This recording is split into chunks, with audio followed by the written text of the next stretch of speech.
Annie deliberately used a branch to puncture her thigh to fake the appearance of her first period. She then pretended to be unaware and went to her mother. When her mother saw the bloodstain on her skirt, she thought it was really her period. So, she took her back to the room to handle it. The mother didn't realize that her daughter had intentionally led her back to the room. Once inside, Annie immediately opened her phone's album to show her mother. The photo was a family portrait of someone else. Her mother didn't understand why Annie was showing her this photo. Annie then explained to her that the man who invited them over, Jack, was actually a killer, and the people in the photo were his victims. Curious, her mother asked how she had figured it out. Annie told her that earlier, while playing ball with Jack's son, the boy deliberately threw the ball far away, avoiding Jack's line of sight. Then he led Annie to a small cottage and opened the door to the basement. Once in the basement, Annie found it filled with all sorts of everyday items and various models of phones. Just as Annie was confused, the boy opened an album and showed Annie the pictures inside. The photos were of different family members, but what was eerie was that every picture featured Jack's family. Still puzzled,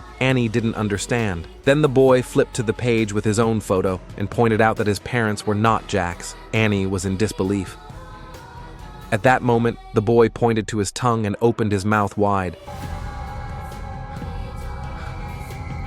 Then Annie realized Jack's family were the killers and the boy's parents had been brutally murdered. Because Jack couldn't have children, he had adopted the boy as his son. To keep the boy from revealing the secret, Jack cruelly cut off the boy's tongue. The boy then took another photo from the bookshelf. This photo turned the album to a blank page, and the boy placed Annie's family's photo on it. Clearly, Annie's family was going to be the next target. In order to make her parents believe her, Annie took a photo of it. Then she thought of a way to hurt herself, planning to make her mother leave and stay away from Jack's family. When her mother learned the truth, she was horrified. She quickly made up an excuse to call her husband back and told him everything. They had to pretend nothing had happened and find a way to leave as soon as possible. However, they didn't know that while Jack was picking up the ball, he noticed signs that the secret room had been opened. Just as the family pretended to stay calm and walked out of the room,